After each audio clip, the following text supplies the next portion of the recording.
Hello everyone, welcome to our webinar. My name is Andrew Townsend. I'm an e-learning evangelist here with eLearning Brothers. Today we're going to be talking about Camtasia 18. This is a new version of Camtasia that just released yesterday, and we're excited to show you a little bit of what they've got there. This webinar will be recorded. We'll get a copy of it out to everyone that's in attendance shortly after the webinar by way of email. We're also going to post this on our blog later in the week. If you have questions during the webinar, we'll be ready to answer your questions in the questions panel. So try to, if you have questions, please do use that questions panel, and we'll get to as many questions as we can. We'll try to answer them to the best of our abilities. We also have Claire Cummings with us today. Thanks, Claire, for joining us. Happy to be here. Claire is going to be helping out with some of those questions, and she's also on a Mac, so we're going to be talking about the Mac version of Camtasia to see how they compare and how that works. Just so you know, one of the things we like to do after the webinar is try to follow up as soon as possible. Sometimes it's just to get feedback. Most of the time we would like to touch base and find out if anyone needs some one-on-one clarification about our webinar topics after the fact. Also, we're going to be giving everyone who's in attendance a free eLearning Brothers account if you don't already have one. There are some Camtasia templates in there and tons of other templates. The free library is amazing and really cool, so you can look forward to that. All right, without further ado, let's go ahead and dive into Camtasia. Let me share that part of my screen here. All right, there we go. So this is Camtasia 18. If you have been using Camtasia 9, it doesn't look a whole lot different. In fact, I just barely created this and totally forgot. Let me find out what version all of you are using, just to see what you're most interested in. And this also will help us know what kind of templates you'd like to see in Camtasia and how we can build them out. So go ahead and answer on the screen. Just go ahead and click on that, and that polling information will come through. We'll look at those results in a moment. We'll give you a few more seconds to vote, maybe 5 more seconds from now. 3, 2, 1. Okay, and here's those results. It looks like 71% of you are on Camtasia 9 or 3 for Mac, and a lot of you are not using Camtasia right now. Maybe interested in jumping in, seeing what's there, how you can use it. I do know that many Lectora users have access to Camtasia, so if you're using Lectora, it may be useful for you to start using Camtasia and figure out how that works. We also have a couple people still using 8 or 2, and a couple people jumping on Camtasia 18. That's great and exciting. So hopefully this will be helpful to you, and I'd love to hear your questions and comments on it as we move forward as well. Okay, let me pull out my outline so I know what I'm going to talk about here. All right, so like I said, the user interface doesn't look that different from Camtasia 9. They've got the nice dark theme, template, your timelines across the bottom, the canvas up there at the top, the properties pane, and all this. Very similar. Some of the things that they added this time, a lot of it is under the hood. For example, they now support 60 frames per second, which if you're a gamer, that's a big deal. And if you're shooting at 60 frames per second, that's going to be very helpful as well. You do want to know about how to edit those frame rate adjustments, however, settings. So you're going to want to come to Edit and Preferences. And they added that to Canvas, the Canvas tab of the settings. There's your canvas dimensions that have always been there, height, width, and then there's also a frame rate drop down that you can edit, 30 or 60. And then this segment down here, when adding high frame rate, 60 frames per second to a project, do you want to always keep the project at the current frame rate, being 30 frames per second or 60, depending on which you've selected, or always convert the project to the higher frame rate? I kept it at Ask Me Every Time, and the reason is if I'm shooting at 60 frames per second, but I'm going to be exporting from really, really small video or trying to embed it inside of another tool, such as Storyline or Captivate, I'll probably end up shrinking the frame rate as well. So I do want it to Ask Me Every Time so that I have that kind of flexibility. So that's how I'm going to leave it there. Camtasia 18, TechSmith has also been bragging about its faster render times. I've tested this on just 2 shorter projects, and it does go a little bit faster. I didn't do the math. I don't know exactly how much faster it goes, but it is going faster, which is great. Let me pull up another screen here. If you've been exporting with Camtasia 9 and you've been doing mostly small projects, you probably aren't going to notice a huge difference. But with the larger projects, I edited several 20-minute projects recently, and the times that I exported with Camtasia 18 were noticeably faster. Again, that's probably because they were so much larger, it was easier to notice. All right, the really exciting things, the things that aren't necessarily under the hood, the new library functionality. So for Camtasia 9, you'd come into your media bin here, and they had two tabs on the PC version.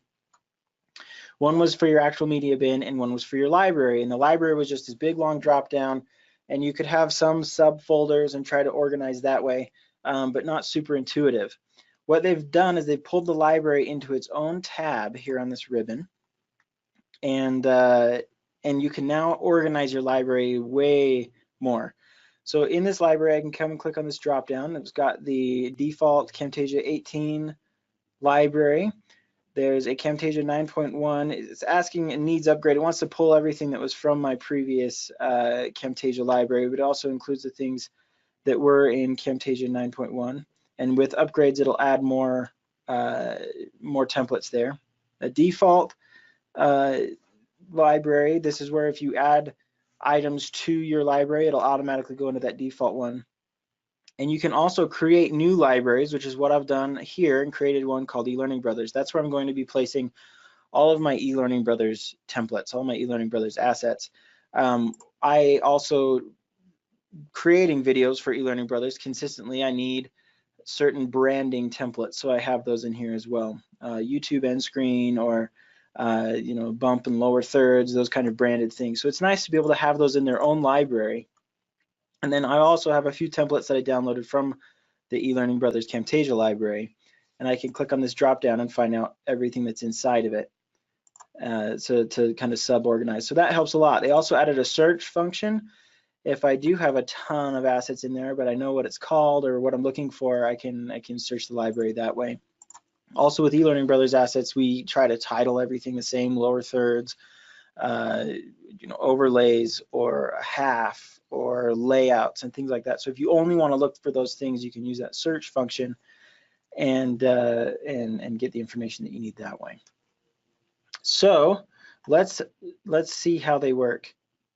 Let's first import some media into our library. I'm going to come in here to my video and grab my good old classic Taylor footage. I like the How to Grill video. We'll drag that down onto my timeline. It's such a good colored video. Okay, so now I want some assets like a lower third and a half on there. So I'm going to come into the eLearning Brothers library. Libraries, template library, Camtasia. And I know I'm just going to want things to put over the top of it. So I'm going to go to overlays. And that's going to load. All right, so let's pick an overlay to use. Claire, do you have a favorite one? One that you like that's here up on the screen? Let's do the Vintage Circus one. That looks fun. Vintage Circus. Okay, yeah. Great. So I'll click on that. Oh no, it logged me out recently. Let me log back in.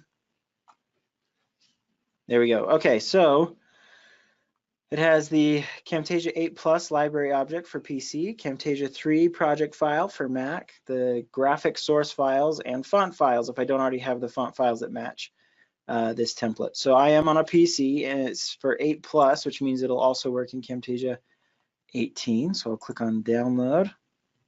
It downloads that libzip. So now I can come into my library, and I am in my eLearning Brothers library. Click the plus button here. Import media to library. Now that's going to be in my downloads, and it's a libzip. Let's see if we can just drag it from here. Show in folder. There it is. Let me pull that up again. Okay, so I'm just going to click and drag it into the library. And it asks me, do I really want to, where do I want to add it? Do I want to create a new library to add that asset to? Do I want to add it to the default or the eLearning Brothers? Now this is an eLearning Brothers asset, and I know I want to add that to the eLearning Brothers library. So I'm going to click eLearning Brothers and click import. Whoa, this isn't working for some reason. We'll have to look into that. I'm not sure why that didn't work. Vintage Circus. Make a note. I'm gonna fix Vintage Circus. Do we have a question? Yeah, so Edgardo asked, if I upgrade to this newer version, do I lose my previous work? He had an experience with Camtasia before when they upgraded to a new version and could no longer access the previous files. Camtasia 18 will access Camtasia 9 files. If you are just trying to convert a file, so if you have a big long project that you built in 9 and you open it in Camtasia 18, it will convert that project and it will work in Camtasia 18, but that converted project won't then open in Camtasia 9 as well. They're not backwards compatible, but they will convert forward, which is why I'm gonna have to look into Vintage Circus, because that should open no problem. Again, this did release yesterday, and any bugs that they may have, they're gonna be releasing a lot of updates in the next little bit.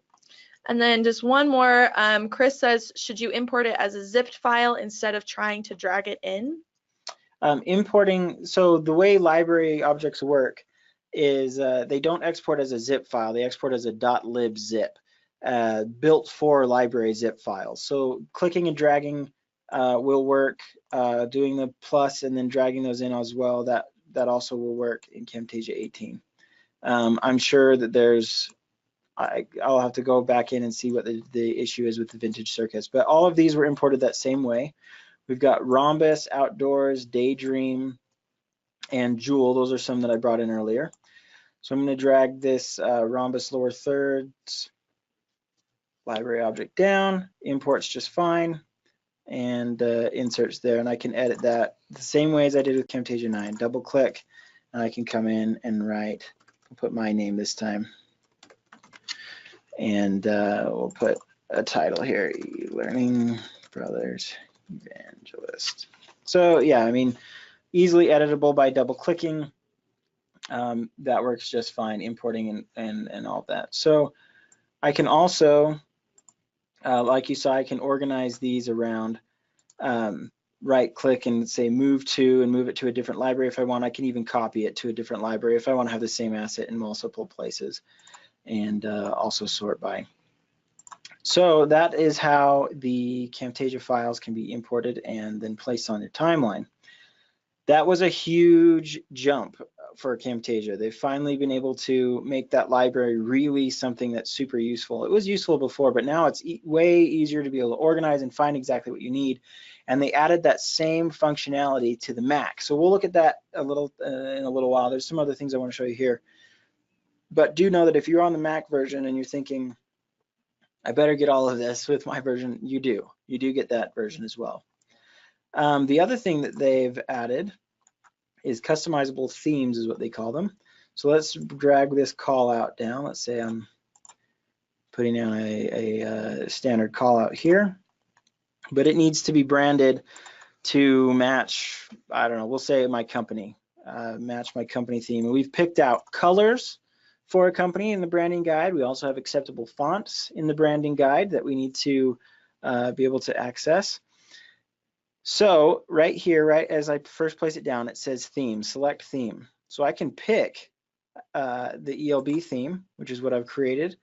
And what that does is it automatically changes the font to the #1 font that's inside that theme.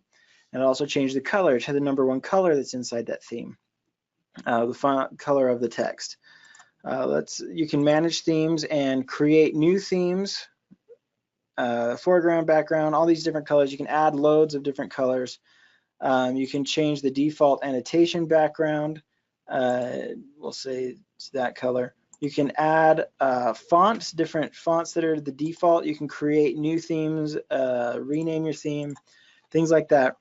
Let's say that I do want to change this background because I made that edit late, to be a different color. So I'm going to come into the call out. Right now the fill is white. In my drop down, I now have this theme drop down. So if I want to access the colors from the theme, here they are. They're all right here. So let's make it this color. There we go. So that sits a little bit better there on the background. And I have that same option here as I pick the theme. These are my default theme palette. Same goes with fonts. As I drop down the fonts menu, there's all of the fonts that I want, but right here at the top is themes. And if I hover over ELB theme, it shows me the fonts that are available with that theme. And as you create more and more themes, that list will get longer and you'll be able to adjust those. So that is a tremendous time saver. That makes it so that you can bundle anything you want, create many themes for several different projects, and get those organized in a really easy to access way. Any questions?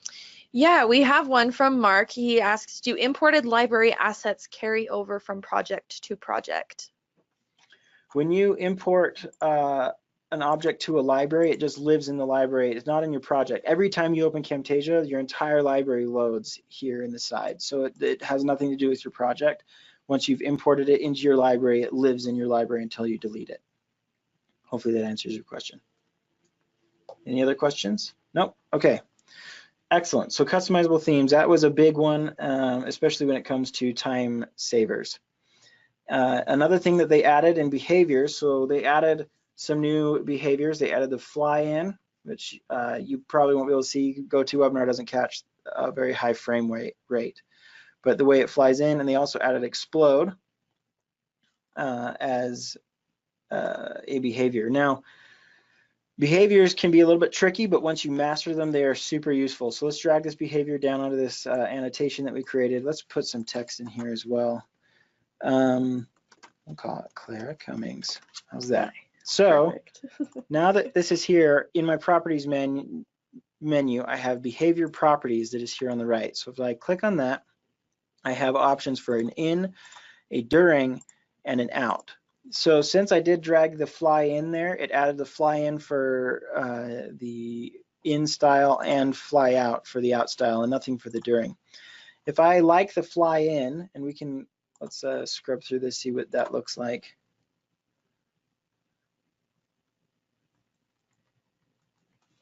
It might not work very, oh, there it is. I was still editing the text. That was the issue. Wow, there's your name really big. Okay, so as I come through, you can see that it flies in like that. And then when we get to the end, it will fly out similarly. It's getting bigger, it's getting bigger, it's getting bigger. Okay, and then it's out. But I didn't like the way it went out. I don't want to use that style for when it leaves. So I just click on out, and I can change that to any of these other behavior styles. Let's use sliding, and we'll want it to slide to the left because that's the shorter side. So let's try it. We'll scrub there, and there it goes, slides out to the left.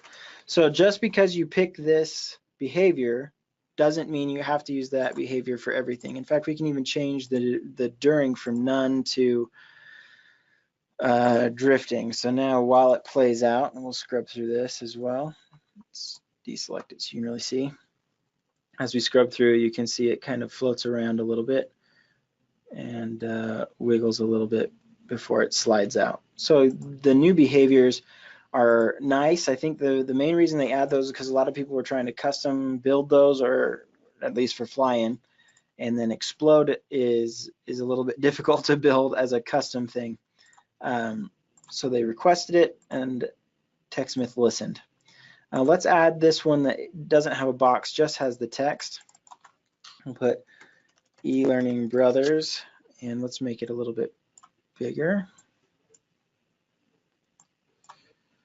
We'll make the font size a little larger. There we go.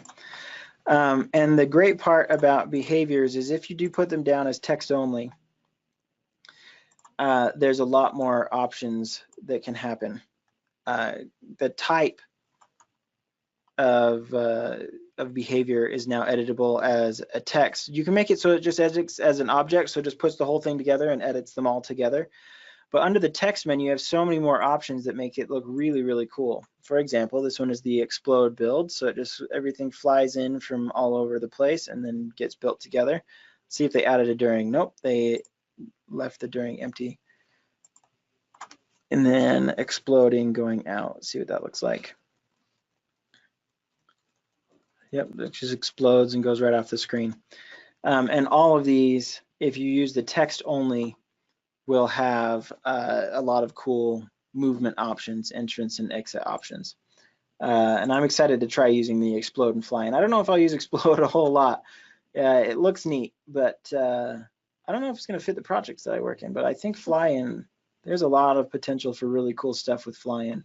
So I'm excited to play with that one.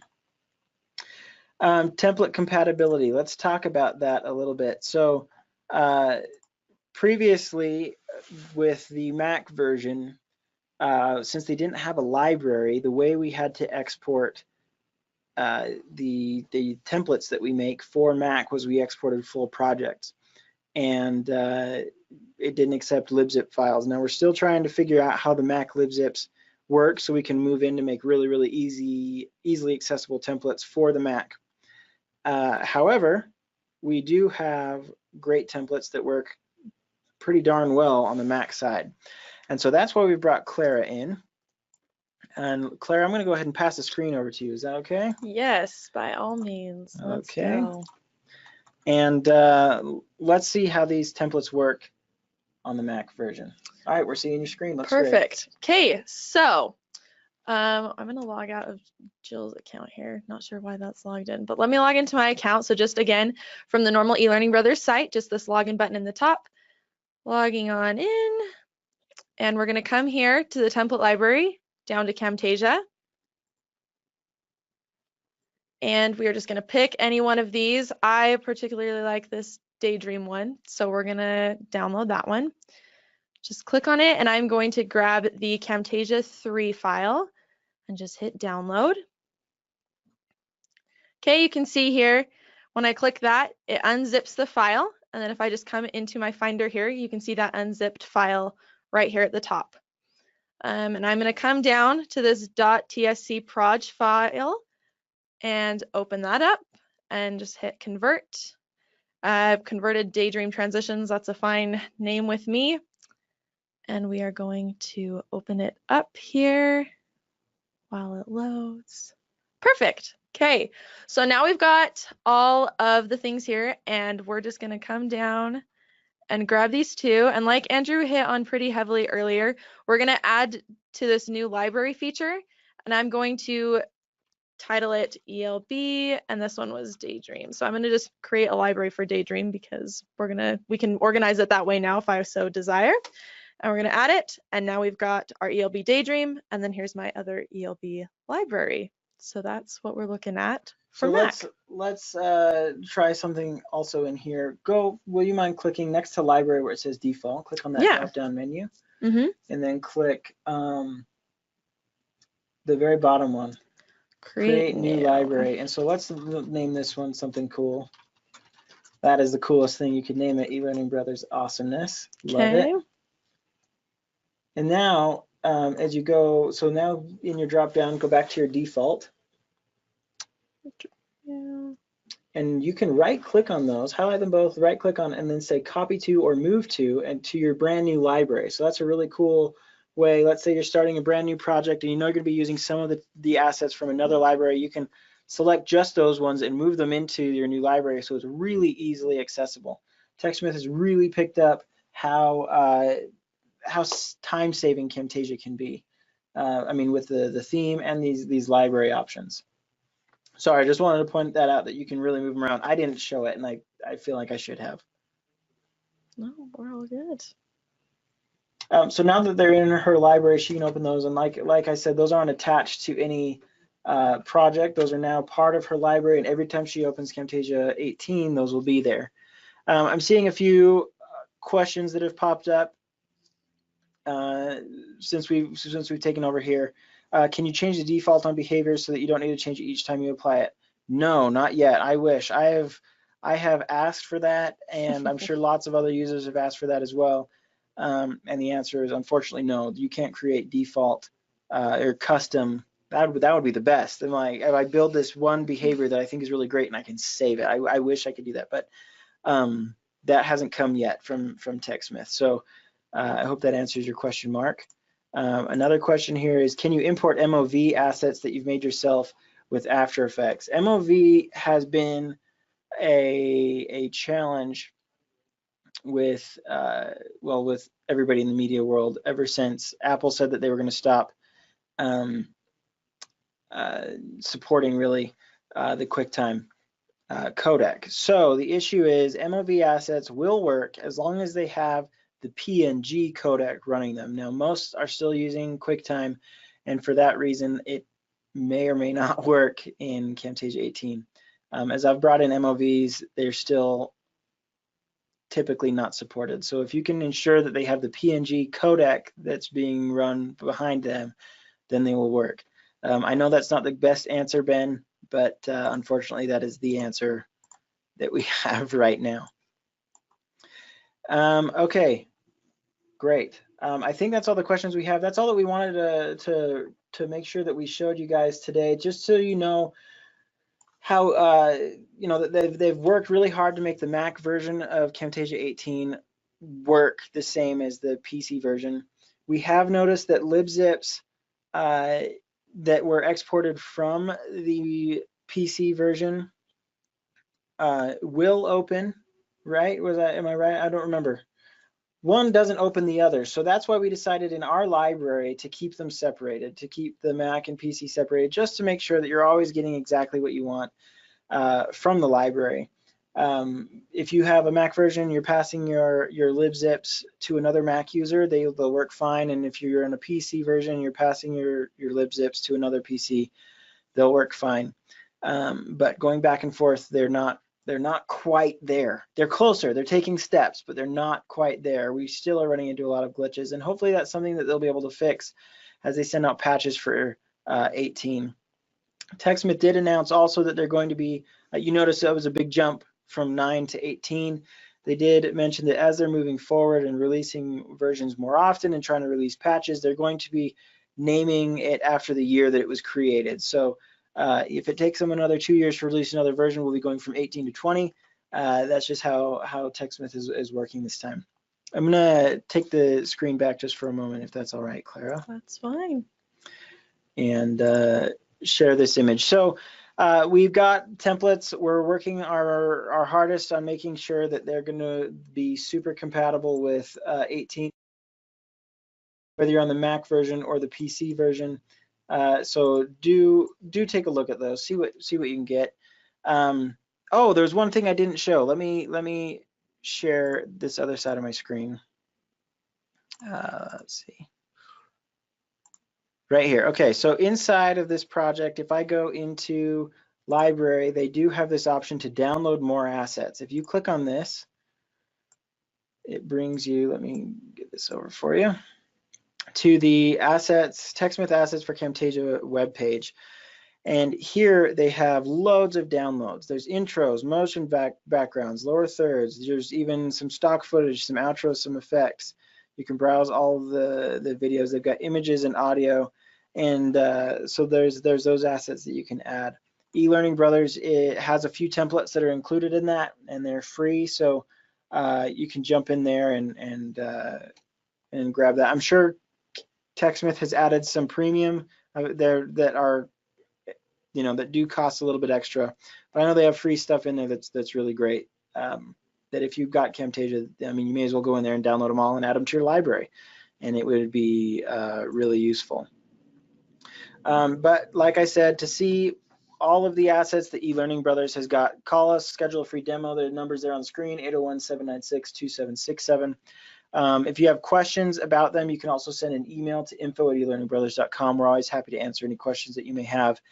And we'll always work our best to make sure that our templates will work in the newest version. So, and those libraries are always growing. So do come back and see what kind of templates we've got there. Thanks for joining us, Claire, and helping us out. And thanks everybody. We'll see you next time.